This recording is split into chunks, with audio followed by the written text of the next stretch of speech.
ಜಾಸ್ತಿ ಇಲ್ಲ, predictable schedule ಅವಳದು. ಅವಳು ಅದೇ ರೀತಿ 5 ಕಾಲಷ್ಟೊತ್ತಿಗೆ ಹೋಗ್ತಾಳೆ. ಅವಳು ಹೊರಟ ನಂತರ ಆ ಸೆಕ್ಯೂರಿಟಿ ಗಾರ್ಡ್ ಇರ್ತಾನೆ, ನನಗೆ ಫಸ್ಟ್ ಫ್ಲೋರ್ ಸ್ವಲ್ಪ ಕೆಲಸ ಇದೆ ಅಂತ ಇನ್ನೊಬ್ಬ ಸೆಕ್ಯೂರಿಟಿ ಗಾರ್ಡಿಗೆ ಹೇಳ್ಬಿಟ್ಟು ಫಸ್ಟ್ ಫ್ಲೋರ್ ಹೋಗ್ತಾನೆ. ಆ ಸಮಯಕ್ಕೆ ಸೆಕ್ಯೂರಿಟಿ ಆಫೀಸರ್ ಬರ್ತಾನೆ ಅಲ್ಲಿಗೆ. ಬಂದೆ ಏನ್ ಮಾಡ್ತೀನಿ ಕೆಳಗೆ ಬಾ ಅಂತ ಕರೀತಾನೆ. ಇವನು ಮಾತಾಡೋದಿಲ್ಲ, ಮನೆಗೆ ಹೋಗ್ಬಿಡ್ತಾನೆ. ಅಷ್ಟೊತ್ತಿಗೆ ತಾಯಿ ವಾಪಸ್ ಬರ್ತಾಳೆ. ಮನೆ ಬಾಗಿಲು ತಟ್ಟೋ ಪ್ರಯತ್ನ ಮಾಡ್ತಾಳೆ, ಯಾರು ಬಾಗಿಲು ತೆಗೆಯೋದಿಲ್ಲ. ಆ ಹುಡುಗಿ ಎಕ್ಸಾಮ್ ಬರೆದು ಬಂದಿರೋ ಕಾರಣಕ್ಕೋಸ್ಕರ ಅಕ್ಕಪಕ್ಕದ ಸ್ವಲ್ಪ ಪ್ಯಾನಿಕ್ ಆಗಿಬಿಟ್ಟು ಬಾಗಿಲು ಹೊಡೆಯೋ ಪ್ರಯತ್ನಗಳನ್ನ ಮಾಡಿ ಬಾಗಿಲು ಹೊಡಿತಾರೆ. ಅಷ್ಟೊತ್ತಿಗೆ ಡಾಕ್ಟರ್ ಕೂಡ ಫೋನ್ ಮಾಡಿರ್ತಾರೆ, ಯಾರೋ ಡಾಕ್ಟರ್ ಕೂಡ ಬರ್ತಾರೆ ಅಲ್ಲಿ. And the doctor declares that girl dead. ಹುಡುಗಿ ಮನೆ ಒಳಗಡೆ ಇದ್ದು ಅವಳು ಸತ್ತೋಗ್ಬಿಟ್ಟಿರ್ತಾಳೆ. This is a case of rape and murder. Now if I ask you, ಈ ಒಂದು ಘಟನೆ ಹಿಂದೆ ಇರುವಂತ ಕ್ರಿಮಿನಲ್ ಯಾರು ಅಂತ ನಿಮಗೆ ಕೇಳಿದ್ರೆ what is your answer? Who is the culprit in this case? ಇದನ್ನ ರೇಪ್ ಮತ್ತೆ ಮರ್ಡರ್ ಮಾಡುವಂತ ವ್ಯಕ್ತಿ ಯಾರು? ಯಾರು? Security guard Dhananjay? That's what.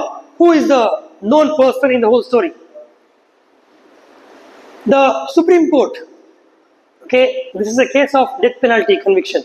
Okay, ಈ ಸುಪ್ರೀಂ ಕೋರ್ಟು ಈ judgment ಬರೀಬೇಕಾದ್ರೆ they have observed very important critical point.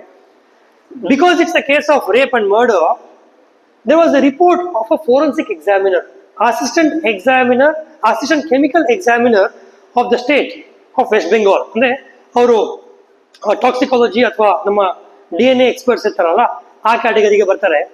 ಅವ್ರು ರಿಪೋರ್ಟ್ ಮಾಡಿದ್ದಾರೆ ಏನಂದ್ರೆ, the semen was found on the girl's pubic hair because it's a rape case. Semen ಅನ್ನೋದು ಏನಿರುತ್ತೆ, is that not a good evidence? The semen is the good evidence or a bad evidence? Good evidence. A male can be identified because of the semen. It's a DNA category evidence. ಅದನ್ನು examination ಮಾಡಲಾಗಿ assistant chemical examiner of the state report ಮಾಡ್ತಾರೆ, this semen doesn't belong to the security guard Dhananjay. Okay, it's a reported case I'm talking about. In spite of that, the case was convicted for death penalty of the same security guard. You can ask me, what is the relevance of the forensic opinion in this case? Let us just come back to the provision of the CRPC. ಮುಂಚೆ CRPC ನಾವು ಓದ್ತಿದ್ವಿ, ಅದರಲ್ಲಿ 293 provision ಇತ್ತು. ಇವಾಗ ಅದು section change ಆಗಿದೆ, provision still remains the same. ಆ ಒಂದು provision ಪ್ರಕಾರ it reads, certain reports of the government scientific experts may be considered as evidence ಅಂತ ಆ ಸೆಕ್ಷನ್ ಹೇಳುತ್ತೆ. ಅಂದ್ರೆ it highlights the word may be considered. It doesn't say shall be considered. For this reason, we also call the court as the expert of experts. ತುಂಬಾ ಜನ ಕೇಳಿರ್ತಾರೆ ಈ word, court is the expert of experts, which doesn't mean court is much qualified than an expert, but it only means court has much discretionary power to consider an expert in that particular case. ಈ ಒಂದು ಕೇಸಲ್ಲಿ the whole case was decided on the basis of circumstantial evidence. It is also a matter of fact. It is the forensic report, if it is in line with the circumstances of the case, ಆವಾಗ ಮಾತ್ರ forensic report ನ ಬಳಸ್ಕೋಬಹುದು ಅನ್ನೋ ಒಂದು practice ಅದು. ಎಲ್ಲಾ circumstances ಕೂಡ ಒಂದು ರೀತಿ ತೋರಿಸ್ಬಿಟ್ಟು ಫೋರೆನ್ಸಿಕ್ ರಿಪೋರ್ಟ್ ಮಾತ್ರ ಒಂದು ಡೈರೆಕ್ಷನ್ ಅಲ್ಲಿ ತೋರಿಸ್ತು ಅಂತ ಕೇಳಿದ್ರೆ, the judge has the discretionary power whether to consider the forensic report or not. ಆ ಒಂದು ಸಿಚುಯೇಷನ್ಗೆ the forensic report is not binding on the court, because court has other reasons to believe in the facts of the case. ಆದರೆ ಕೇವಲ ಒಬ್ಬ private expert ಕೊಟ್ಟಿರುವಂತ ರಿಪೋರ್ಟ್ಗೆ ಇದು ಅಳವಡಿಸ್ತಾರ ಅಥವಾ government expert ಕೊಟ್ಟಿರೋದಕ್ಕೆ ಅಳವಡಿಸ್ತಾರ ಅಂತ ಕೇಳಿದ್ರೆ, the law is very straightforward. ಈ ಒಂದು ಸೆಕ್ಷನ್ 293 ಪ್ರಕಾರ ಕೂಡ there are list of the forensic and the scientific experts. ಅವರ ನೇಮ್ ನ ಆ ಪ್ರೊವಿಷನ್ ಮೆನ್ಷನ್ ಮಾಡಿದ್ದಾರೆ. ಆ ಪ್ರೊವಿಷನ್ ಪ್ರಕಾರ the director of the finger print bureau of the state, ಅವ್ರ ನೇಮ್ ಆ 293 ಪ್ರೊವಿಷನ್ ಅಲ್ಲಿ ಇದೆ. What it means is that ಈ ರಿಪೋರ್ಟ್ಗಳು ಈ ಅಥಾರಿಟಿಗಳು ರಿಪೋರ್ಟ್ ಕೊಟ್ಟಿರ್ತಾರಲ್ಲ, ಈ ರಿಪೋರ್ಟ್ಗಳನ್ನ ನಾವು ಎವಿಡೆನ್ಸ್ ಕನ್ಸಿಡರ್ ಮಾಡಬಹುದು, which also includes the reports of the assistant chemical examiner of the state. Finger print experts ಏನಿರ್ತಾರ, director of finger print bureau, ಅವರ ರಿಪೋರ್ಟ್ಗಳನ್ನ it may be considered as evidence ಅಂತ ಅಲ್ಲಿ ಹೇಳ್ತಾ ಹೋಗ್ತಾರೆ. ದಿಸ್ ಆಲ್ಸೋ ಮೀನ್ಸ್ ದಟ್ ಯಾವ authority ಈ ರಿಪೋರ್ಟ್ಸ್ಗಳನ್ನ ಕೊಟ್ಟಿರ್ತಾರೆ ಅವರೇ ಖುದ್ದಾಗಿ ಕೋರ್ಟ್ಗೆ ಬಂದು ಸಾಕ್ಷಿ ಹೇಳೋ ನೆಸೆಸಿಟಿ ಇಲ್ಲ. ಆ 293 ಪ್ರೊವಿಷನ್ ಪ್ರಕಾರ ಅದನ್ನು ಕೂಡ ಎಕ್ಸಾಮ್ ಮಾಡಿದ್ದಾರೆ, ರಿಪೋರ್ಟ್ ಕೊಟ್ಟಿದ್ದಾರೆ ಕರೆಕ್ಟ್. ಅದೇ ಆಫೀಸರೇ ಬಂದು ರಿಪೋರ್ಟ್ಗೆ ಡಿಪಾಸಿಟ್ ಮಾಡಬೇಕು ಅಂತಿಲ್ಲ. ಅವರ ಪರವಾಗಿ ಅವ್ರ ಆಫೀಸಲ್ಲಿ ಯಾರು ಬೇಕೋ ನಾಮಿನೇಟ್ ಮಾಡಿ ಆ ಆಫೀಸರ್ ಬಂದು ಕೂಡ ಸಾಕ್ಷಿ ಹೇಳ್ಬೋದಿರತ್ತೆ. That is a provision under 293 CRPC ಮುಂಚೆ ಇದ್ದಾಗ. ಆದರೆ ಈ 293 CRPC ಪ್ರೊವಿಷನ್ ಏನಿದೆ that was not given for hand writing experts, even for the government forensic laboratories. This provision is for different category of experts. ಆ ಕ್ಯಾಟಗರಿ ಆಫ್ ಎಕ್ಸ್ಪರ್ಟ್ಸ್ ಏನಿದ್ರೆ ನೀವು ನೋಡಿ list ಇದೆ ಅದರಲ್ಲಿ, ಅದಕ್ಕೆ ಮಾತ್ರ ಅಪ್ಲೈ ಆಗುತ್ತೆ. ಆದರೆ ಆ ಲಿಸ್ಟಲ್ಲಿ ಡಿಜಿಟಲ್ ಎಕ್ಸ್ಪರ್ಟ್ಸು ಇರೋದಿಲ್ಲ, hand writing experts of the state ಅವರು ಕೂಡ ಇರೋದಿಲ್ಲ. ಹಾಗಿದ್ರೆ the question before us also hand writing ಮತ್ತು ಡಿಜಿಟಲ್ ಎಕ್ಸ್ಪರ್ಟ್ಸ್ ಅಂತ ಬಂದಾಗ question is what is the validity of the report given by a private expert versus a government expert. Private expert ಕೊಡೋ ರಿಪೋರ್ಟ್ನ ನಾವು consider ಮಾಡ್ಬೋದಾ? ಆ ಪ್ರಶ್ನೆಗೆ ನಿಮಗೆ ಆಲ್ರೆಡಿ ಆನ್ಸರ್ ಗೊತ್ತಿದೆ ಅಂತ ನಾನು ಅನ್ಕೋತೀನಿ. For the reason expert is an expert. You can call a person as an expert provided they fulfill the criteria of the qualification and expertise. That is different. If I have to ask you, public prosecutor ಗೆ ಮತ್ತು defence council ಗೆ ಇರುವಂತಹ ವ್ಯತ್ಯಾಸ ಏನು ಅಂತ ಕೇಳಿದ್ರೆ what is your answer? Yes madam. Public prosecutor ಗೆ defence council ಗೆ ಏನು ವ್ಯತ್ಯಾಸ madam? Except for the reason that public prosecutor is representing the state or appearing for the state, or the defense counsel is appearing for the other party, there is no other difference at all. By default, both are law graduates, both are governed by the Council of Bar, the All India Bar Council. So, adella iddu avara ondu role matra differ aagta hogutte. And for the question between private expert and the government expert, this is the same answer. As far as they both are technically correct, ethically good, both the reports are good. Private experts ತಪ್ಪು ಮಾಡೋದಿಲ್ಲ, government experts ತಪ್ಪು ಮಾಡೋದಿಲ್ಲ ಅಂತ ಯಾವ ಒಂದು practice ಕೂಡ ಇರೋದಿಲ್ಲ. ಎಷ್ಟೋ ಕೇಸ್ಗಳಲ್ಲಿ ಬೇರೆ ಬೇರೆ ಪ್ರೈವೇಟ್ ಎಕ್ಸ್ಪರ್ಟ್ಗಳು ಕೂಡ ತಪ್ಪು ಮಾಡಿರ್ತಾರೆ, ಎಷ್ಟೋ ಕೇಸ್ಗಳಲ್ಲಿ ಗೌರ್ಮೆಂಟ್ ಎಕ್ಸ್ಪರ್ಟ್ಸ್ ಕೂಡ ತಪ್ಪು ಮಾಡಿದ್ದಾರೆ.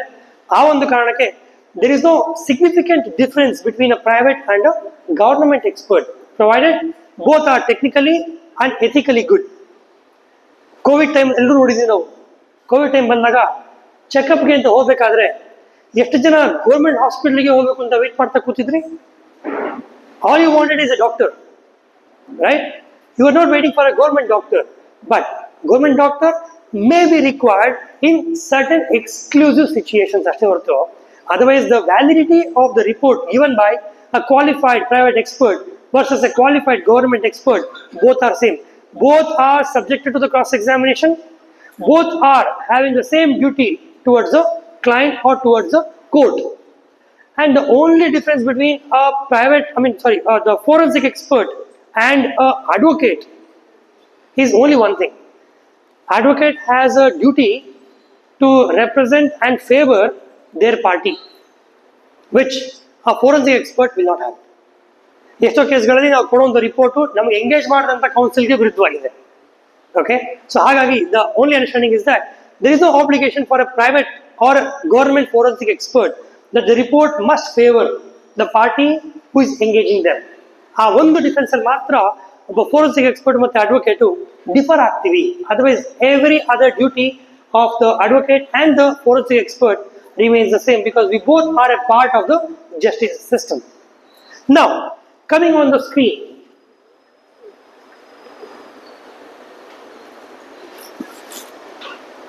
the biggest mistake which I see that advocates can commit in lot of cases is that ಒಂದು ಡಾಕ್ಯುಮೆಂಟ್ ನ ಪ್ರೂವ್ ಮಾಡ್ಬೇಕಾರೆ ಅಥವಾ ಡಿಸ್ಪ್ರೂವ್ ಮಾಡ್ಬೇಕಾರೆ ಕೇವಲ ಸಿಗ್ನೇಚರ್ನ ಮಾತ್ರ ಅಥವಾ ಕೈ ಬರಹ ಮಾತ್ರ ಪ್ರಶ್ನೆ ಮಾಡುವಂತ ಪ್ರಾಕ್ಟೀಸ್ ನೋಡ್ಕೊಂಡ್ ಬಂದಿದ್ವಿ ನಾವು. ಡಾಕ್ಯುಮೆಂಟ್ ನ ಕ್ವಶನ್ ಮಾಡೋದಕ್ಕೆ ಅಥವಾ ಡಿಸ್ಪ್ಯೂಟ್ ಮಾಡೋದಕ್ಕೆ it's not only the hand writing are the finger print, there are many elements. Many elements ಅಂತ ಬಂದಾಗ the first thing I am showing it to you on the screen. In this case, it was a letter, anonymous letter written, and this is to be identified as to who has written this. ಆ ಲೆಟರ್ನ identify ಮಾಡ್ಬೇಕಾದ್ರೆ ಇದು ಕೈ ಬರಹ ಇಲ್ಲ, ಆದ್ರೂ ಕೂಡ ಪರೀಕ್ಷೆ ಮಾಡಬಹುದಾ ಅಂತ ಕೇಳಿದ್ರೆ ಎಸ್. ಇದರಲ್ಲಿ ಎರಡು ವಿಚಾರ ಇದೆ. One aspect is called forensic linguistic examination. Forensic linguistic examination ಅಂತ ಒಂದು ಕಾನ್ಸೆಪ್ಟು, ಬಹುಶಃ ಇದು ಇತ್ತೀಚೆಗೆ ಬಂದಿರುವಂಥ ಒಂದು ಹೊಸ ಟ್ರೆಂಡ್. ಇದು ನಿಮಗೆ ಗೊತ್ತಿರಬೇಕಿರುತ್ತೆ. ಸಪೋಸ್ ನಾನು ಸರ್ ಒಂದು ನಿಮಿಷ ನಿಮ್ಮ ಫೋನ್ ಕೊಡಿ, ಸರ್ದು ಫೋನು ಯೂಸ್ ಮಾಡಿಕೊಂಡು ನಾವೊಂದು ಮೆಸೇಜ್ ಟೈಪ್ ಮಾಡಿ ಯಾರೋ ಕಳಿಸ್ಕೊಡ್ತೀನಿ, ನಾನು ನಾಳೆ ಬೆಳಗ್ಗೆ ನಿನ್ನ ಕತೆ ನಾನು ಮುಗಿಸ್ತೀನಿ ಅಂತ ಹೇಳ್ಬಿಟ್ಟು. ಆ ಇನ್ವೆಸ್ಟಿಗೇಷನ್ಗೆ ಅಂತ ಬಂದಾಗ first who is in trouble? Why? His phone. His phone, his mobile number transmitted from his device, he will be nailed. But the question is that, how does he take a defense? ಇದು ನಾನು ಕಳಿಸಿದಂಥ message ಅಲ್ಲ ಅಂತ ಹೇಗೆ ಅವರು prove ಮಾಡ್ಬೋದಿರುತ್ತೆ? That's only with the help of forensic linguistics. ಒಬ್ಬ ವ್ಯಕ್ತಿಯ ಭಾಷಾ ಸಾಮರ್ಥ್ಯ, ಒಬ್ಬ ವ್ಯಕ್ತಿ ಯಾವ ಥರ ಭಾಷೆ ಉಪಯೋಗಿಸ್ತಾನೆ ಮತ್ತೆ ಆ ಭಾಷೆ ಉಪಯೋಗಿಸ್ಕೊಂಡು ಅವನ್ನ ಐಡೆಂಟಿಫೈ ಮಾಡ್ಬೋದು ಅಂತ ಕೇಳಿದ್ರೆ the possibility is yes. The same thing can also be applied for your civil cases in the dispute. Drafted by ಅಂತವ್ರು ಹಾಕೊಂಡಿರ್ತಾರೆ. ಆ ವ್ಯಕ್ತಿ ಡ್ರಾಫ್ಟ್ ಮಾಡ್ಬೇಕಾದ್ರೆ ಯಾವ ಥರ ಭಾಷೆ ಉಪಯೋಗಿಸ್ತಿದ್ರು ಅಂತ ಅವರು ಡ್ರಾಫ್ಟ್ ಮಾಡುವಂಥ ಬೇರೆ ಬೇರೆ ಡಾಕ್ಯುಮೆಂಟ್ ನೋಡಿದಾಗ ನಿಮ್ಗೆ ಗೊತ್ತಾಗುತ್ತೆ. ಅದೇ ವ್ಯಕ್ತಿ ಡ್ರಾಫ್ಟೆಡ್ ಬೈ ಅಂತ ಹಾಕೊಂಡಿರ್ಬೇಕಾದ್ರೆ ಇಲ್ಲಿ ಭಾಷೆ ಅಂದರೆ ಕನ್ನಡ ಭಾಷೆ ಇರ್ಬೋದು, ಅಂದರೆ ಅದನ್ನು ತೊಗೊಂಬಂದಿರುವಂಥ ಒಂದು ರೀತಿ ಇರುತ್ತಲ್ಲ, ಅಲ್ಲಿ ವ್ಯತ್ಯಾಸ ಬಂದಾಗ ಅದೇ ವ್ಯಕ್ತಿನ ಬೇರೆ ವ್ಯಕ್ತಿನ ಅಂದ್ಬಿಟ್ಟು ನಾವು ಹೇಳ್ಬೋದಿರುತ್ತೆ. ಅದನ್ನ ಫೋರೆನ್ಸಿಕ್ ಲಿಂಗ್ವಿಸ್ಟಿಕ್ ಎಕ್ಸಾಮಿನೇಷನ್ ಅಂತ ನಾವು ಬಳಸ್ತೀವಿ. ವಾಟ್ಸ್ಆ್ಯಪ್ ಕಮ್ಯುನಿಕೇಶನ್ಗಳಿರ್ಬೋದು, ಇಮೇಲ್ ಕಮ್ಯುನಿಕೇಶನ್ಗಳಿರ್ಬೋದು, ಇದೆಲ್ಲದಕ್ಕೂ ಇವಾಗ ನಾವು ಯೂಸ್ ಮಾಡ್ತಿರುವಂಥ ಒಂದು ಡೊಮೇನ್ ಇದು.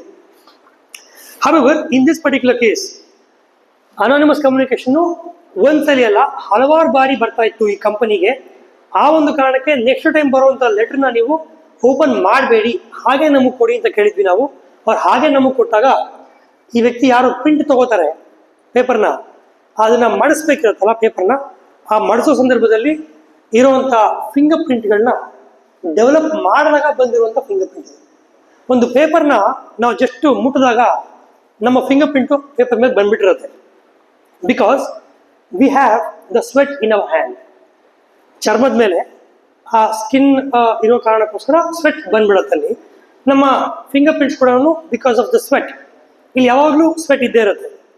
ಪೇಪರ್ನ ಮುಟ್ಟಿದಾಗ ನೀವು, because paper is A absorbent surface, ನಮ್ಮ ಸ್ವೆಟ್ನ ಆಕಾರದಲ್ಲಿ ಪೇಪರು ಸ್ವೆಟ್ ಹೀರ್ಕೊಳ್ಳುತ್ತೆ.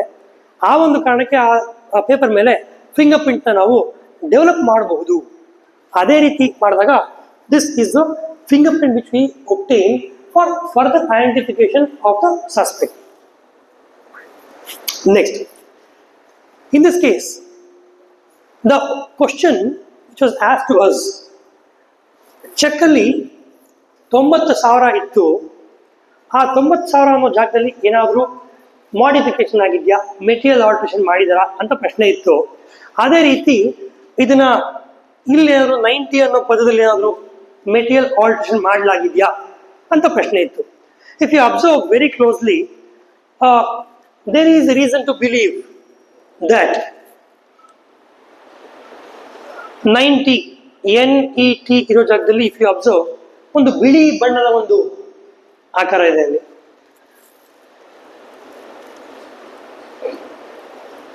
ಆ ಬಿಳಿ ಬಣ್ಣ ಯಾವ ಕಾರಣಕ್ಕೆ ಬಂದಿದೆ ಅಂತ ಕೇಳಿದ್ರೆ ಅಲ್ಲಿ ಆಲ್ರೆಡಿ ಒಂದು ಕಾಂಟೆಂಟ್ ಇತ್ತು.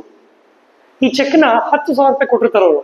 TEN 10,000 ಕೊಟ್ಟಿರುವಂಥ ಚೆಕ್ನ ಅವರು 90,000 ಮಾಡಿರ್ತಾರೆ. Yes, 10,000 is altered as 90,000. ಅದೇ ರೀತಿ 10 ಅಂತಿರೋ ಪದಗಳನ್ನ ತೆಗೆದುಬಿಟ್ಟು 90 ಅಂತ ಬರ್ಕೊಂಡಿರ್ತಾರೆ. ಆ ಕಂಟೆಂಟ್ನ ತೆಗೆದು ಮತ್ತೆ ಬರ್ಕೊಂಡಿರೋ ಜಾಗದಲ್ಲಿ if you observe more light is passing through. ಇದನ್ನ ಎಕ್ಸಾಮಿನೇಷನ್ ಮಾಡ್ಬೇಕಾದ್ರೆ ಡಾಕ್ಯುಮೆಂಟಿನ ಹಿಂಭಾಗದಿಂದ ನಾವು ಲೈಟ್ ಬಿಟ್ಟಿರ್ತೀವಿ. ಆವಾಗ ಎಲ್ಲಿ ಪೇಪರ್ ತೆಳ್ಳಗಿರುತ್ತೆ ಅಲ್ಲಿ ಸ್ವಲ್ಪ ಬಿಳಿ ಬಣ್ಣದ ಕಾಣಿಸ್ತದೆ ಇಲ್ಲಿ. ಆದರೆ ಅದೇ ರೀತಿ ಬಿಳಿ ಬಣ್ಣದ ಬ್ಯಾಕ್ಗ್ರೌಂಡ್ ಏನಿದೆ, you can also observe here. ಈ ಹೆಸರೇನು ಬರ್ದಿದ್ದಾರೆ ಅಲ್ಲಿ ಕೂಡ ಕಾಣಿಸ್ತಿದ್ಯಾ? All the entries in this check is manipulated. This check was a cross check, a cancelled check. Cancelled ನೋಡಿ, CANCELLED ಅಂತ ಬರ್ದಿರೋ ಕಾಂಟೆಂಟ್ನ ಎಲ್ಲ ಕಿತ್ತು ತೆಗೆದು ಇಲ್ಲಿ ವಿಜಯ್ ಮೇಘರಾಜ್ ಅಂತ ಏನು ಹೆಸರು ಬರ್ಕೊಂಡಿದ್ದಾರೆ ಆ ವ್ಯಕ್ತಿಗೆ ಚೆಕ್ ಕೊಟ್ಟಿದ್ದೇ ಅಲ್ಲ, ಇದು ಯಾರ್ದೋ ಹೆಸರಿತ್ತಲ್ಲಿ. ಆ ಹೆಸರನ್ನ ಕಿತ್ಬಿಟ್ಟು ಬೇರೆ ಹೆಸರು ಬರ್ಕೊಂಡು ನೋಡಿ, ಇಲ್ಲಿ 10 ಅಂತಿರೋ ಜಾಗದಲ್ಲಿ ಪೇಪರ್ ಡಿಸ್ಟರ್ಬ್ ಆಗಿ ಸರ್ಫೇಸ್ ಡಿಸ್ಟರ್ಬ್ ಆಗಿ ಬರ್ಕೊಂಡಿದ್ದಾರೆ. ಅಕ್ಕಪಕ್ಕದಲ್ಲಿ ಡಿಸ್ಟರ್ಬೆನ್ಸ್ ಇಲ್ಲ. ಓಕೆ, ಆ್ಯಂಡ್ ಬಿಳಿ ಬಣ್ಣ ನೀಟಾಗಿ ಕಾಣಿಸ್ತದೆ ನೋಡಿ, ಇಲ್ಲಿ TEN ಅಥವಾ NET ಜಾಗದಲ್ಲಿ ಎಲ್ಲ ಕಾಣಿಸ್ತದೆ. ವಿಜಯ್ ಮೇಘರಾಜ್ ಅಂತ ಹೆಸರು ಬರ್ದಿದ್ದಾರೆ, ಆ ಅಕ್ಕಪಕ್ಕದಲ್ಲಿ ಎಷ್ಟು ಇಂಕ್ ಸ್ಟೈನ್ಸ್ ಕಾಣಿಸ್ತದೆ ನೋಡಿ ಇಲ್ಲಿ. ಇದೆಲ್ಲ ಕೂಡ ನಾನು ಮುಂಚೆ ಇದ್ದ ಬರವಣಿಗೆನ ತೆಗೆಯೋ ಪ್ರಯತ್ನ ಮಾಡಿದಾಗ ಕಂಪ್ಲೀಟ್ ಆಗಿ ತೆಗಿಲಿಕ್ಕೆ ಆಗದೆ ಇರುವಂತ ಇಂಡಿಕೇಶನ್ಸ್ ಅದು. So this particular case the question was only about 90, ಆ ಒಂದು ವರ್ಡ್ಸ್ 90 ಅಂತ ಏನು ಬರ್ತಿದ್ರು ಮತ್ತೆ ನ್ಯೂಮರಿಕ್ 90 ಅಂತ ಏನು ಬರ್ತಿದ್ರು ಅಷ್ಟೇ ಮಾತ್ರ ಪರೀಕ್ಷೆ ಮಾಡಿ ಅಂತ ನಮಗೆ ಕೋರ್ಟ್ ಕಮಿಷನರ್ ವಾರ್ಡರ್ ಕೇಳಿದ್ರು. ಬಟ್ ಇಷ್ಟೆಲ್ಲ ವಿಚಾರ ಕಾಣಿಸಿದ ಮೇಲೆ ನಾವು ಕೋರ್ಟಿಗೆ ರಿಪೋರ್ಟ್ ಮಾಡಬೇಕಾ ಬೇಡವಾ ಅನ್ನೋ ಒಂದು ಪ್ರಶ್ನೆ ಆನ್ಸರ್ ಮಾಡಬೇಕಾದ್ರೆ, ಎಸ್, ನಾವು ಕಂಡದ್ದನ್ನ ಯಾವುದನ್ನು ನಾವು ಮುಚ್ಚಿಟ್ಕೊಳಕ್ ಆಗೋದಿಲ್ಲ, ಅದು ನಾವು ರಿಪೋರ್ಟ್ ಮಾಡೇ ಮಾಡ್ತೀವಿ. ಆ ರಿಪೋರ್ಟ್ ಮಾಡಿದಾಗ we only have to witness one particular situation in the cross examination. ಏನು, ನಿಮಗೆ ಕೇಳದೇ ಇರುವಂಥ ಪರೀಕ್ಷೆ ಯಾಕೆ ಮಾಡಿದ್ದೀರಾ, ಅದನ್ನ ನೀವು ಆಪೋಸಿಟ್ ಅವ್ರಿಗೆ ಫೇವರ್ ಮಾಡೋ ಉದ್ದೇಶಕ್ಕೋಸ್ಕರನೇ ಎಕ್ಸ್ಟ್ರಾ ಮಾಡಿದ್ದೀರಾ ಅನ್ನೋ ಒಂದು ಕ್ಲೈಮ್ ಬಿಟ್ರೆ ಮಿಕ್ಕಿದ್ದು ಇನ್ನೇನು ನಮ್ಗೆ ತೊಂದರೆ ಆಗೋದಿಲ್ಲ.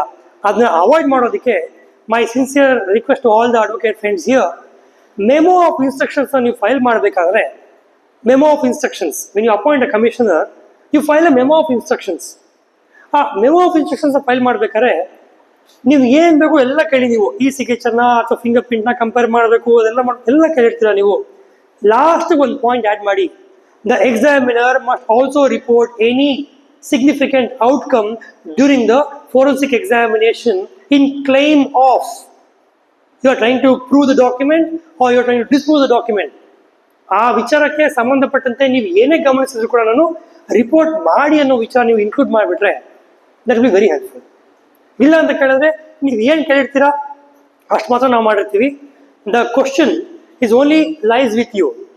What is that specific question which you are asking to us? ನೀವು ಏನು ಕೇಳ್ತೀರೋ ಅದಕ್ಕೆ ಆನ್ಸರ್ ಮಾಡಿರ್ತೀವಿ. If you don't have a specific question the reports will not be specifically used in your case. Okay, so ಆ ಒಂದು ಕಾರಣಕ್ಕೆ the memo of instructions become very important contribution from your side. The case on the screen, the question is there anything suspicious in this document?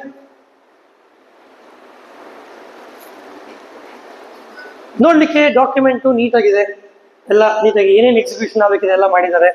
I get a close up observation. You can observe the signature of Varalakshmi. The claim was such that ನಾನು signature ಬರೀ front ಶೀಟಿಗೆ ಮಾತ್ರ ಬರೆದಿದ್ದು, ನಾನು ಎರಡನೇ ಶೀಟಲ್ಲಿರುವಂಥ signature ನಾನು ಮಾಡಿಲ್ಲ. ಆದರೆ the document is in continuation. ಇಲ್ಲಿ ಏನು ಅವರು ಉಪನೋಂದಣಾಧಿಕಾರಿ ತನಕ ಇದೆ, ಇಲ್ಲಿ continue to page 2. This might be a case of ಮುಂಚೆ ಅದೊಂದು ಡಾಕ್ಯುಮೆಂಟ್ ಇದೆ, ಆ ಡಾಕ್ಯುಮೆಂಟ್ ಶೀಟ್ನ ತೆಗೆದು ಬೇರೆ ಕಾಂಟೆಂಟ್ನ ಆ್ಯಡ್ ಮಾಡಿ ಫೋರ್ಜರಿ ಮಾಡಿಕೊಂಡಿರುವಂಥ ಒಂದು ಸಸ್ಪಿಷಿಯಸ್ನೆಸ್ ಈ ಕೇಸಲ್ಲಿದೆ. But not all suspiciousness is fraudulent. Suspicious ಆಗಿರೋ ಮಾತ್ರಕ್ಕೆ ಅದು ಫ್ರಾಡುಲೆಂಟ್ ಅಂತ ಹೇಳಿ ಬರೋದಿಲ್ಲ. So this is suspicious no doubt. ಯಾಕಂದ್ರೆ ಇಲ್ಲಿ ಅರ್ಧ ಕಾಂಟೆಂಟ್ ಇಲ್ಲ, ಇದರಲ್ಲಿ ಉಪನೋಂದಣಾದಿ ಅಂತ ಮಾತ್ರ ಇದೆ, ಕಾರಿ ಇಲ್ಲ, ಇಲ್ಲಿ ಕಂಟಿನ್ಯೂಷನ್ ಆಗಿಲ್ಲ. This is suspicious. But when we examine, ಗಮನಿಸಿ, the signatures on the front side and the rear side ಎರಡನ್ನ ಕೂಡ ನಾವು ಒಂದರ ಮೇಲೊಂದನ್ನ ನಾವು ಸೂಪರ್ ಇಂಪೋಸ್ ಮಾಡಿದ್ದೀವಿ ಈ ಕೇಸಲ್ಲಿ. ಇಲ್ಲಿ ಹಿಂಭಾಗ ಕಾಣಿಸ್ತಿರ್ಬೋದು ನಿಮಗೆ, ಕರಿ ಬಣ್ಣದ ಕೆಲವು ಸ್ಟ್ರೋಕ್ಸ್ ಕಾಣಿಸ್ತಿದೆ ನಿಮ್ಗೆ, ಇಲ್ಲಿ ಕರಿ ಬಣ್ಣದ ಸ್ಟ್ರೋಕ್ ಕಾಣಿಸ್ತಿದೆ ಇಲ್ಲಿ. ಅದು ಎರಡು ಸಿಗ್ನೇಚರ್ಗಳನ್ನ ಒಂದ್ರ ಮೇಲೊಂದು ಮಾಡಿದ್ದೀವಿ. ಉದ್ದೇಶಪೂರ್ವಕವಾಗಿ ಒಂದು ಸಿಗ್ನೇಚರ್ನ ಕೆಂಪು ಬಣ್ಣಕ್ಕೆ ನಾವೇ ಟರ್ನ್ ಮಾಡಿದ್ದೀವಿ. ಇಲ್ಲ ಅಂತ ಕೇಳಿದ್ರೆ ಅಲ್ಲಿ 2 ಸಿಗ್ನೇಚರ್ ಇದೆ ಅಂತ ಗೊತ್ತೇ ಆಗೋದಿಲ್ಲ ನಿಮ್ಗೆ ಅನ್ನೋ ಕಾರಣಕ್ಕೋಸ್ಕರ. ಸೊ ಈ ಸಿಗ್ನೇಚರ್ಗಳಲ್ಲಿ ಎಕ್ಸಾಕ್ಟ್ ಆಗಿ 2 ಸಿಗ್ನೇಚರು ಮ್ಯಾಚ್ ಆಗ್ತಿದೆ. ಒಂದು ಮೇಲೊಂದು ಸಿಗ್ನೇಚರ್ನ ಕೂಡಿಸಿದಾಗ 2 ಸಿಗ್ನೇಚರ್ಗಳು ಒಂದೇ ರೀತಿ ಮ್ಯಾಚ್ ಆಗ್ತಿದೆ. ಯಾವ 2 ಸಿಗ್ನೇಚರು ಒಂದೇ ರೀತಿ ಇರುತ್ತೋ ಅಂಡ್ ಗಿವಿಂಗ್ ಒಂದೇ ರೀತಿ ಅಂತ ಕೇಳಿದ್ರೆ ಇಟ್ಸ್ ಕಾಲ್ಡ್ ಮ್ಯಾಥಮೆಟಿಕಲ್ ಸಿಮಿಲಾರಿಟಿ. ಎಷ್ಟು ಕೆಗೆ ಉದ್ದ ಅಗಲ ಇದೆಯೋ ಅದೇ ರೀತಿಯಲ್ಲಿ ಇಡೀ ಸಿಗ್ನೇಚರ್ಗೆ ಎಷ್ಟು ಉದ್ದ ಅಗಲ ಇದೆಯೋ ಪ್ರತಿ ಕ್ಯಾರೆಕ್ಟರ್ಗಳು 2 ಸಿಗ್ನೇಚರ್ಗಳಲ್ಲಿ ಅದೇ ರೀತಿ ಇದೆ. ಸಾಧಾರಣವಾಗಿ ಒಬ್ಬ ವ್ಯಕ್ತಿ ಸೈನ್ ಮಾಡ್ಬೇಕಾದ್ರೆ ಈ ತರ ಮ್ಯಾಥಮೆಟಿಕಲ್ ಸಿಮಿಲಾರಿಟೀಸ್ ಬರೋದಿಲ್ಲ. ನೀವು 10 ಸಿಗ್ನೇಚರ್ ಮಾಡಿದ್ರೆ 10 ಸಿಗ್ನೇಚರ್ ಬೇರೆ ಬೇರೆ ರೀತಿ ಕಾಣುತ್ತೆ. ಬ್ಯಾಂಕಲ್ಲಿ ಅಕೌಂಟ್ ಓಪನ್ ಮಾಡಿದಾಗ ನೀವು ಸ್ಪೆಸಿಫಿಕ್ ಸಿಗ್ನೇಚರ್ 3 ತಗೋತಾರೆ ಅವರು. ಒಂದೇ ಯಾಕೆ ತಗೋಬಾರ್ದು? 3 ಸಿಗ್ನೇಚರ್ ತಗೊಂಡಿರ್ಬೇಕಾದ್ರೆ ಅದಕ್ಕೆ ವ್ಯತ್ಯಾಸ ಇರುತ್ತಲ್ಲ, ಅದನ್ನ ನೋಡ್ಕೊಂಡು ನೀವು ಹೊಸ ಸಿಗ್ನೇಚರ್ ಮಾಡಿದಾಗ ಮ್ಯಾಚ್ ಆಗತ್ತಿಲ್ಲ ಅಂತ ಡಿಸೈಡ್ ಮಾಡ್ತಾರೆ. ಆ ಕಾರಣಕ್ಕೋಸ್ಕರ ಯಾವ 2 ಸಿಗ್ನೇಚರು ಒಂದೇ ರೀತಿ ಇರುತ್ತೋ ಅಂದ್ರೆ ಮ್ಯಾಥಮೆಟಿಕಲ್ ಸಿಮಿಲಾರಿಟಿ ಉದ್ದ ಆಗಲ್ಲ ಅದೇ ರೀತಿ ಇರುತ್ತೋ, as document examiner we first conclude 2ರಲ್ಲಿ ಯಾವುದೋ ಒಂದು ಸಿಗ್ನೇಚರ್ ಖಂಡಿತವಾಗಿ ಫೋರ್ಜರಿ ಆಗಿದೆ. That is our first conclusion. 2ನೇದು ಬಂದು ಯಾವ್ದಾಗಿದೆ ಅದು 2ನೇ ಪ್ರಶ್ನೆ. ಅದು ಒಂದಲ್ಲ ಒಂದು ಆಗಿರ್ಲೇಬೇಕು. ಯಾಕಂದ್ರೆ ಒಂದಲ್ಲ ಒಂದು ಸಿಗ್ನೇಚರು ನೀವು ಪ್ರತಿ ಸಲ ಮಾಡಿದಾಗ ಕೂಡ ವ್ಯತ್ಯಾಸ ಬರಲೇಬೇಕಿದೆ. That is called natural variation. ಅದಿಲ್ಲದೆ ಸಿಗ್ನೇಚರ್ ಬಂತು ಅಂತ ಕೇಳಿದ್ರೆ one signature is definitely forged ಅಂತ first conclusion. Further if you look at this is the microscopic image of the letter K.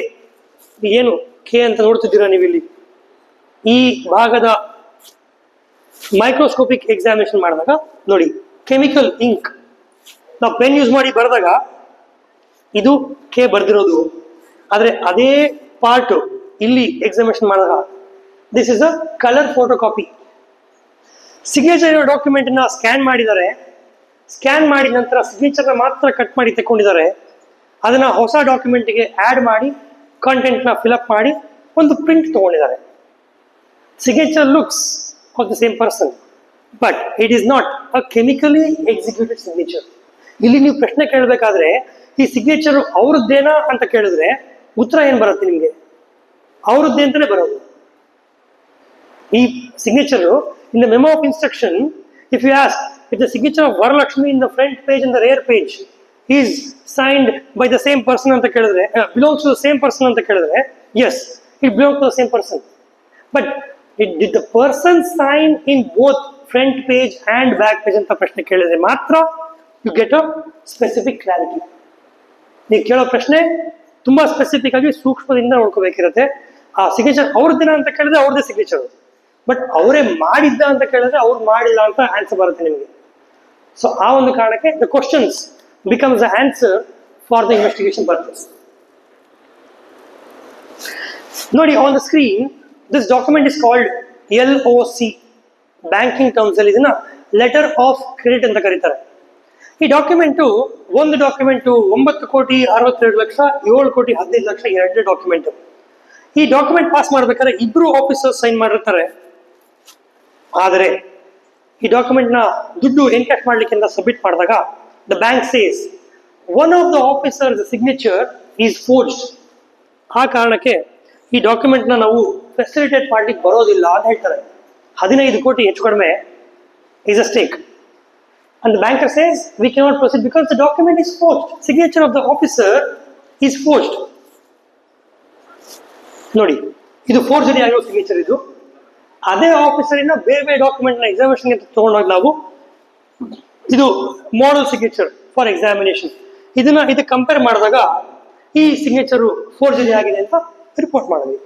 ಆದ್ರೆ ಇಂಥ ಕೇಸಲ್ಲಿ ನೀವು ಸಿಗ್ನೇಚರು ಡಾಕ್ಯುಮೆಂಟ್ ಅಲ್ಲಿ ಫೋರ್ಜರಿ ಆಗಿದೆಯಾ ಅಂತ ಕೇಳಿದ್ರೆ ಹೌದು, ಸಿಗ್ನೇಚರ್ ಫೋರ್ಜರಿ ಆಗಿದೆ. But what's next? Suppose if you are appearing for Canara bank. Canara Bank is a document which has issued. Suppose you are Union Bank. ನಿಮಗೆ 15 ಕೋಟಿ ಬರಬೇಕಿದೆ ಕೆನರಾ ಬ್ಯಾಂಕ್ ಇಂದ, ಬಟ್ ಕೆನರಾ ಬ್ಯಾಂಕ್ ಡಿನೈ ಮಾಡುತ್ತೆ ಈ ಡಾಕ್ಯುಮೆಂಟ್ ಫೋರ್ಜರಿ ಆಗಿದೆ, ಕೊಡ್ಲಿಕ್ಕೆ ಬರೋದಿಲ್ಲ ಅಂತ. ನೀವು ಫೋರೆನ್ಸಿಕ್ ರಿಪೋರ್ಟ್ ಕಾಲ್ ಫಾರ್ ಮಾಡ್ತೀರಾ. ಫೋರೆನ್ಸಿಕ್ ರಿಪೋರ್ಟ್ ಹೇಳುತ್ತೆ signature of this officer is forged. Do you have a case right now? Do you still have a case? The answer is yes. Because ನಾನು first ಹೇಳಿದೆ, ಒಂದು document authenticate ಮಾಡಲಿಕ್ಕೆ ಬರೀ signature ಕೈ ಬರಹ ಮಾತ್ರ ನೋಡಬೇಡಿ, ದೇರ್ ಆರ್ ಡಿಫರೆಂಟ್ ಎಲಿಮೆಂಟ್ಸ್ ಅನ್ಬೇಡ ಅಂತ. ಇನ್ this case I suggested the banker to go for the examination of the rubber stamp. While the examination of rubber stamp was conducted, ಯಾವ ಡಾಕ್ಯುಮೆಂಟ್ ಅಲ್ಲಿ forgery ಆಗಿದೆ ಮತ್ತೆ ಯಾವ ಡಾಕ್ಯುಮೆಂಟ್ ಅಲ್ಲಿ ಜೆನ್ಯುನ್ ಸಿಗ್ನೇಚರ್ ಮಾಡಲಾಗಿದೆ, ಈ ಎರಡು ಡಾಕ್ಯುಮೆಂಟ್ಗಳು ಯೂಸ್ ಮಾಡುವಂತ ರಬ್ಬರ್ ಸ್ಟಾಂಪ್ ಏನಿದೆ ಅದು same. Rubber stamp is not forged. ಈ ಎರಡು ಆಫೀಸರ್ಗಳಲ್ಲಿ ಒಬ್ಬ ಆಫೀಸರಿನ ಸಿಗ್ನೇಚರು ಸೀಲು ಜೆನ್ಯುನ್ ಇದೆ, ಒಬ್ಬ ಆಫೀಸರ್ದು ಸೀಲ್ ಜೆನ್ಯುನ್ ಇದೆ, ಸಿಗ್ನೇಚರ್ ಮಾತ್ರ ಫ್ರಾಡುಲೆಂಟ್ ಆಗಿದೆ. Now tell me, where is the culprit? Inside the bank. The liability is on signature forgery ಆಗಿದೆ ಅಂತ ಮಾತ್ರ ಕೇಳಿದ್ರೆ ಎಸ್ ಫೋರ್ಜರಿ ಆಗಿದೆ, no liability established. But when you extend with this understanding, ಅದು ಬ್ಯಾಂಕಿನ ಸೀಲು ಸೇಮ್ ಆಗಿರೋ ಕಾರಣಕ್ಕೋಸ್ಕರ ಬ್ಯಾಂಕ್ನಲ್ಲೇ ಯಾರೋ ಮಾಡಿರ್ಬೇಕು ಅನ್ನೋ ಕ್ಲೇಮ್ ತಗೊಂಡು ಹೋಗಿಲ್ಲ ನೀವು ಅಂತ ಕೇಳಿದ್ರೆ there is no case left over there. So for that reason signature ಮಾತ್ರ ಕ್ವಶನ್ ಮಾಡಬೇಡಿ, ಸಿಗ್ನೇಚರ್ ಜೊತೆಗೆ ಡಾಕ್ಯುಮೆಂಟ್ ಅಲ್ಲಿರುವಂಥ ಬೇರೆ ಬೇರೆ ಎಲಿಮೆಂಟ್ಸ್ ಏನಿದೆ ಅದನ್ನು ಕೂಡ ಯೋಚನೆ ಮಾಡೋ ಪ್ರಯತ್ನಗಳನ್ನ ಮಾಡಿ. Similar to that, this is one such case which is a suicide note.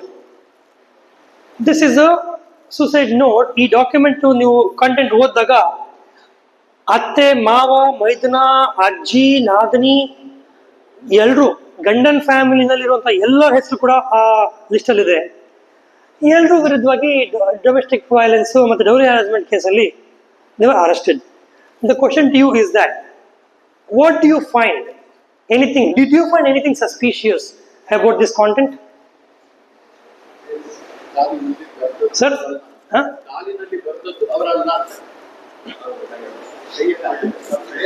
ಕೈ ಮೇಲಿರುವಂತ ಎಡಗೈ ಮೇಲಿರುವಂತ ಒಂದು ಬರವಣಿಗೆ ಸರ್. Okay, anything suspicious? ಅವರು ರೆಗ್ಯುಲರ್ ಆಗಿ right hand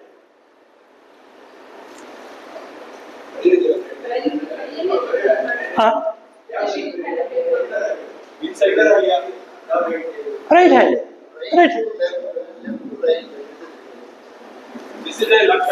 This is left hand, correct. This is left hand. Right hand, right row. ಬರೆಯೋ ರೀತಿನಲ್ಲಿ ಏನು ವ್ಯತ್ಯಾಸ ಇಲ್ಲ, ಅಲ್ಲೇ ಬರ್ದಿರೋದು ಕರೆಕ್ಟ್ ಆಗಿದೆ. ಬಲಗೈ ಯೂಸ್ ಮಾಡಿಕೊಂಡು ಎಡಗೈ ಮೇಲೆ ಬರ್ಕೊಂಡಿರೋ ಥರನೇ ರೈಟಿಂಗ್ ಇದೆ ಅದು. No suspicions in that. But with the content is to be so observed. ನೋಡಿ, ನೀವು ಸ್ವಲ್ಪ ಕೈನ ನೀವು ಕೂಡ ಓಪನ್ ಮಾಡ್ಕೊಳ್ಳಿ. ಈ ಕಾಂಟೆಂಟ್ ಎಲ್ಲಿ ತನಕ ಹೋಗಿದೆ ಅಬ್ಸರ್ವ್ ಮಾಡ್ಕೊಳ್ಳಿ. ಕೆಳಗಿನ ಭಾಗ ತನಕ ಹೋಗಿದೆ. The question in this case is that can a person write as straight as it is? ನೀವು ಕೆಳಗಿನ ಭಾಗದಲ್ಲಿ ಬರ್ಕೋಬೇಕಾದ್ರೆ ಅಷ್ಟು ಸ್ಟ್ರೈಟ್ ಆಗಿ ಲೈನ್ ನ ಮೇಂಟೈನ್ ಮಾಡೋ ಸಾಧ್ಯತೆ ಇದೆಯಾ? One question. ಸೆಕೆಂಡ್, ಒಂದು ಹಂತಕ್ಕೆ ಒಪ್ಕೋಬಹುದು, ಸರ್ ನಾನು ಮಾಡ್ಕೋಬಹುದು, ಕೈನ ನೀಟಾಗಿ ಮೈಗೆ ಅಂಟಿಸ್ಕೊಂಡು ಗಮನ ಇಟ್ಟು ಬರೆದ್ರೆ ಬರ್ಕೋಬಹುದು ಸರ್, ಆರಾಮ್ ಸ್ಟ್ರೈಟ್ ಆಗಿ ಮೇಂಟೈನ್ ಮಾಡ್ಬೋದು ನಾನು. ಹಾಗಿದ್ರೆ ಕೆಳಗಿನ ಭಾಗಕ್ಕೆ ಬರೆಯಕ್ಕೆ ಆಗೋದಿಲ್ಲ ನಿಮಗೆ. If you attach your hand to your body, ನೀವು ಕಂಟೆಂಟ್ ನ ಸ್ಟ್ರೈಟ್ ಆಗಿ ಬರೀಬಹುದು, ಆದ್ರೆ ಕೆಳಗಿನ ಭಾಗ ಬರೆಯಕ್ಕೆ ಆಗೋದಿಲ್ಲ. Correct? So these were the two important suspiciousness because of which the case was further examined. ಈ ಕೇಸ್ ಎಕ್ಸಾಮಿನೇಷನ್ ಮಾಡಿದಾಗ ಈ ಹುಡುಗಿಯ ರೈಟಿಂಗು ಸಿಕ್ಕಿರಲಿಲ್ಲ ನಮಗೆ. This was a police case. I was appearing for the defence for the parties who are jailed because of this content. ಈ ಒಂದು ಕೇಸಲ್ಲಿ I said there is no possibility that, first report ಕೊಟ್ಟಾಗ ಆ ಹುಡುಗಿಯ writing ಸಿಕ್ಕಿರಲಿಲ್ಲ, but ಹುಡುಗಿಯ ಅಣ್ಣ police complaint ಮಾಡಿದ್ದ. ಆ ಕಂಪ್ಲೇಂಟಿನ ಒಂದು ರೈಟಿಂಗ್ ಬೇಸಿಸ್ ಮೇಲೆ ಈ ರೈಟಿಂಗ್ ಮ್ಯಾಚ್ ಮಾಡಿದಾಗ ಅದು ಅವ್ರ ಅಣ್ಣಂಗೆ ಮ್ಯಾಚ್ ಆಗ್ತಿರುವಂತ ರೈಟಿಂಗ್ ಇದೆ. It could be a case of suicide, no doubt in that. It could be a case of dowry harassment which we don't know. But creating an evidence or destroying an evidence is an equal crime. Alright? ಆ ಅಣ್ಣ ಹುಡುಗಿ suicide ಮಾಡ್ಕೊಂಡ್ಬಿಟ್ಲು ಅನ್ನೋ ಒಂದು ಬೇಜಾರಿಗೆ ಅಥವಾ ಕೋಪದಲ್ಲಿ ಆ ಎಲ್ಲ ಹೆಸರು ಬರೆದು ಸುಸೈಡ್ ನೋಟ್ ಅಂತ ಪ್ರಿಟೆಂಡ್ ಮಾಡಿ ಪ್ರೊಜೆಕ್ಟ್ ಮಾಡಿದ್ದ ಈ ಕೇಸಲ್ಲಿ. ಅದನ್ನ ಫರ್ದರ್ ಪ್ರೂವ್ ಮಾಡ್ಬೇಕಾದ್ರೆ I gave the second opinion saying that ಇಲ್ಲಿ possibility of writing, I conducted an experiment. ಒಂದು 100 ಜನ ಸ್ಟೂಡೆಂಟ್ಸ್ ನಾನು ಕರೆದು ಈ ಬರವಣಿಗೆ ಬರ್ಕೊಳ್ಳಿ ಅಂತ ಹೇಳ್ಬಿಟ್ಟು ಅದು ಯಾವ ಒಂದು ಸಾಧ್ಯತೆಗಳು ಕೂಡ ಈ ರೀತಿ ಬರೀಲಿಕ್ಕೆ ಚಾನ್ಸ್ ಇಲ್ಲ. Addition to all this things I also give one more observation. ನಾವು ಕೈ ಮಡಚಿ ನೀಟಾಗಿ ಬರ್ಕೋತೀವಪ್ಪ ಅಂತ ಬರ್ಕೊಂಡ್ರು ಕೂಡ ಬೇಸ್ ಲೈನ್ ನ ಮೇಂಟೈನ್ ಮಾಡಬಹುದು, ಸ್ಟ್ರೇಟ್ ಆಗಿ ಬರಿಬಹುದು. ಆದರೆ ಹಾಗೆ ಬರ್ದಿದ್ದ ಪಕ್ಷದಲ್ಲಿ ಕೈನ ಓಪನ್ ಮಾಡಿದಾಗ writing should look expanded. Skin compresses and expands. ನಾವು ಚಿಕ್ಕವರು ಬೇಕಾದ್ರೆ ಆಟ ಆಡ್ತಿದ್ವಿ, ನಾವು ಕೈ ಮೇಲೆ ಏನೋ ಒಂದು ಬರ್ಕೊಂಡು ಹಿಂಗೆ ಹಿಂಗೆ ಮಾಡಿದಾಗ ಸ್ವಲ್ಪ ಅದು ಅಗಲಾಗಿ ಚಿಕ್ಕದಾಗಿ ಅದು ಆಟ ಆಡ್ತಿದ್ವಿ ನಾವು ಅದ್ರ ಬಗ್ಗೆ. Skin compresses and expands. ಆ ಥರ ಎಕ್ಸ್ಪ್ಯಾಂಡ್ ಆಗಿರುವಂಥ ಯಾವ ಗುಣಲಕ್ಷಣಗಳು ಕೂಡ ಈ ಒಂದು ಕೈ ಬರಹದಲ್ಲಿ ಕಾಣಿಸ್ತಿಲ್ಲ. ಇದರ ಒಂದು ಆಧಾರದ ಮೇಲೆ the forensic science laboratories report was dismissed by the Dharwad High Court bench in this particular case. So question is not only about the handwriting. The document investigation cases requires more of common sense approach. Okay, because the date significance irbodu, the possibility of writing significance irbodu, ಒಂದು ಹಂತಕ್ಕೆ ನೀವು topic ಬಿಟ್ಟು out of the boundary think ಮಾಡಿದ್ರೆ you get a lot of answers for that. ನೋಡಿ, this is a will which is questioned. In this case, it was just a photocopy document. In this case, the advocate tried questioning the signature here. ಇಲ್ಲಿ Urdu signature ಇದೆ, ಅಲ್ಲಿ ಆ signature forgery ಆಗಿದೆಯಾ ಅಂತ ಪ್ರಶ್ನೆ ಇತ್ತು ಅವ್ರಿಗೆ.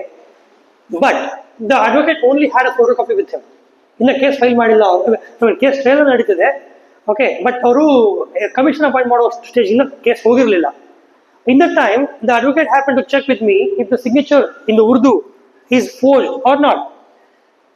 As a practice, if a signature verification report is issued by any expert, that will take not less than 1 year to complete the process before the court. The involvement of a handwriting expert and to complete his process would approximately take a 1 year time. Why? Memo has to be moved for appointment of the commissioner. The objections will be heard, order will be passed, then suggesting the name of the expert. Again objections, again order. Examination time, 2 months, 3 months. Then the report will come back. Call for the objections. Objections filed. Orders. Cross-examination. Cross-examination ಒಂದು ಸಲ ಆಗ್ಬೋದು, 2 ಸಲ ಆಗ್ಬೋದು. ನಂತರ ಅದ್ರ ಬಗ್ಗೆ ಆರ್ಗ್ಯುಮೆಂಟ್ಸು, ನಂತರ orders. ಇಷ್ಟು ವಿಚಾರ ಮಾಡಬೇಕಾದ್ರೆ 1 ವರ್ಷ ತನಕ ಆರಾಮ್ಸೆ ಕೇಸ್ ಹೋಗ್ಬಿಡುತ್ತೆ. While this document was being examined, this is a stamp paper. Raised of the stamp paper, ತೋರಿಸ್ತಿರೋದು ನಿಮಗೆ. ಇದು the seal of the state treasury. This is the seal of the stamp vendor. Dated 9th June 1974, 11th June 1974. The document is executed. Somehow, I was stuck with a particular date. If you look at the seal here, I have enhanced this. Fortunately, in this case, the date 9th June 1974 is a Sunday. The question is, does the state sell the stamp papers on any Sunday? I only applied for a RTI to give the details of all transactions happened in the past 50 years on Sundays. I got the response, no such transaction ever happened on Sundays. Only based on that RTI response, the case was dismissed. Prima facie. There is no need for examination of signature also. It was only on the document, the way they have fraudulently created. Because 9th June 1974 was a Sunday. I think I am discussing the last case in this session. Next we will take up the question answers. Yes, sir.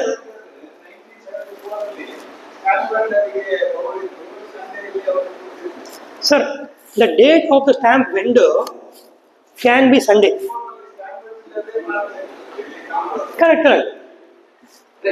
11th June 1974, a stamp vendor ಏನು sale ಮಾಡಿದ್ದಾರೆ ಅದು Sunday mid night ಯಾವ ಬೇಕೋ sale ಮಾಡ್ಬೋದು ಅವರು. ಆದರೆ ಟ್ರೆಜರಿಯಿಂದ ಇವ್ರು ಏನು ತಗೊಂಡಿದ್ದಾರೆ, Treasury cannot work on 9th June 1974, which is a Sunday. Treasury will be closed. State Department. That is the case in this. Yes, sir. Okay. Now,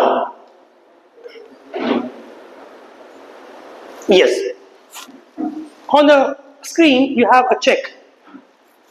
It is a case of a Mysore court, and even in this case, the advocate had questioned signature. ಇಲ್ಲಿ ಒಂದು signature ಇದೆ, ಇಲ್ಲಿ ಒಂದು signature ಇದೆ. The claim of one side of the advocate was this signature is forged. Whereas other advocate had claimed signature is not forged. They have given the check for 75,000. This is the claim. The examination was conducted and we concluded saying that the signature here is not forged. Because it's a matter of fact. ನಿಮಗೆ sign ಮಾಡೋದಕ್ಕೆ ಎಷ್ಟು space ಇರುತ್ತೆ, ಎಷ್ಟು ಜಾಗ ಇರುತ್ತೆ ನೋಡಿಕೊಂಡು ನಾವು sign ಮಾಡ್ತಾ ಹೋದಾಗ ಸ್ವಲ್ಪ ವ್ಯತ್ಯಾಸಗಳು ಆಗತ್ತೆ ಅದರಲ್ಲಿ. ಸೊ ಆ ಒಂದು ಕಾರಣಕ್ಕೆ ಅದು ಟೆಕ್ನಿಕಲ್ ಎಕ್ಸಾಮಿನೇಷನ್ ಮಾಡಿದಾಗ ಸಿಗ್ನೇಚರ್ ಫೋರ್ಜರಿ ಆಗಿಲ್ಲ ಅನ್ನೋ ವಿಚಾರ ರಿಪೋರ್ಟ್ ಮಾಡ್ತೀವಿ ನಾವು. ಆದರೆ ಪ್ರಶ್ನೆ ಇರೋದು, why did the person sign here? If you observe, there is a date which is altered. Okay, but back in 2008, when there was a correction ಮಾಡಿ ನೀವು ಸೈನ್ ಮಾಡಿದ್ರೆ that was a good check. ಇವತ್ತಿಗೆ check ಅಲ್ಲಿ alteration ಮಾಡಿದಾಗ check pass ಆಗೋದಿಲ್ಲ. But ಅವತ್ತಿನ ದಿನಕ್ಕೆ correction ಮಾಡಿ ಚೆಕ್ ಪ್ರೆಸೆಂಟ್ ಮಾಡಿದ್ರೆ ಅದು ಸೈನ್ ಮಾಡಿ ಕೊಟ್ಟಾಗ ವ್ಯಾಲಿಡ್ ಆಗಿರ್ತದೆ ಅದು. ಇಲ್ಲಿ if you observe the numeric 2003 ಅಂತ ಫಸ್ಟ್ ಬರೀತಾರೆ. ಫಸ್ಟ್ 2003 ಅಂತ ಬರ್ದಿದ್ದಾರೆ.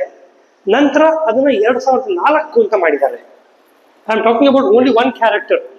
ಇಲ್ಲಿ ನೋಡಿ 4 ಅನ್ನೋದಕ್ಕೆ ಒಂದು ಗೆರೆ ಹಾಕಿದ್ದಾರೆ. ಇಲ್ಲಿ 3 ಫಸ್ಟ್ ಬರೀತಾರೆ, ನಂತರ 4 ಅಂತ ಮಾಡ್ತಾರೆ ಅದನ್ನು. ಆ ಕಾರಣಕ್ಕೋಸ್ಕರ ಸೈನ್ ಮಾಡಿದ್ದಾರೆ. ಆದರೆ ಫ್ರಾಡಿಲೆಂಟ್ಲಿ ಇನ್ನೊಂದ್ಸಲಿ ಆರ್ಡರ್ ಮಾಡಿದ್ದಾನೆ ರಿಸೀವ್ ಮಾಡೋನು.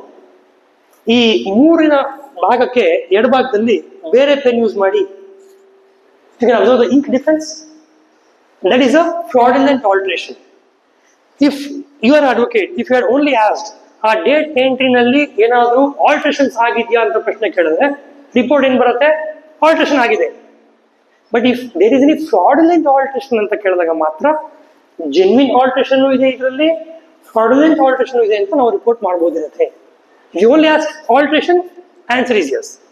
You are getting the clarity how you have to define your question. Now when this was being examined, 3 ಮಾಡಿದರೆ ಒಂದು ವಿಚಾರ ಮುಗಿಸಿದ್ವಿ ನಾವು. Surprisingly, when we looked at the numerics 5,000, check was only given for 5,000. 7 is later added. And if you observe the ink, which is 7, ಇಲ್ಲಿ 5 ಕಾಣಿಸ್ತದೆ ನಿಮಗೆ. under different lighting condition ನಾವು ink ನ difference ಮಾಡಿ ನಾವು ಅದನ್ನ ಹೇಳ್ಬೋದಿರುತ್ತೆ. ಯಾವ್ದನ್ನ ಫಸ್ಟ್ ಬರ್ದಿದ್ದು, ಯಾವ್ದು ಆಲ್ಟರ್ ಆಗಿದೆ, ಮುಂಚೆ ಏನ್ ಬರ್ದಿದ್ರು, ಅದೆಲ್ಲ ಕೂಡ ನಾವು as a forensic part of our examination you can report. ಅದೇ ರೀತಿಯಲ್ಲಿ 7 ಮಾತ್ರ ಆಲ್ಟರ್ ಮಾಡಿದ್ದಾರೆ ಅಂತ ಇಲ್ಲಿ ಇಂಕ್ ಅಲ್ಲಿ ವಿಜುವಲಿ ಕಾಣಿಸ್ತದೆ ನಿಮಗೆ. This is called infrared lighting examination. ಹೊಸ ಇಂಕ್ ಮಾತ್ರ ಕಾಣಿಸ್ತದೆ, ಹಳೆ ಇಂಕ್ ಇದ್ರೆ ಡಿಸಪಿಯರ್ ಆಗಿದೆ ಇದರಲ್ಲಿ. ಇಲ್ಲಿ ಫಿಲ್ಟರ್ ಮಾಡಿ ನಾವು ತಗೊಂಡಿದ್ದೀವಿ ಫೋಟೋಗ್ರಾಫು. ಇಲ್ಲಿ ಕೂಡ 7 ಕಾಣಿಸ್ತದೆ, ಮಿಕ್ಕಿ ಯಾವ್ದು ಕಾಣಿಸ್ತಿಲ್ಲ. When you look at the check,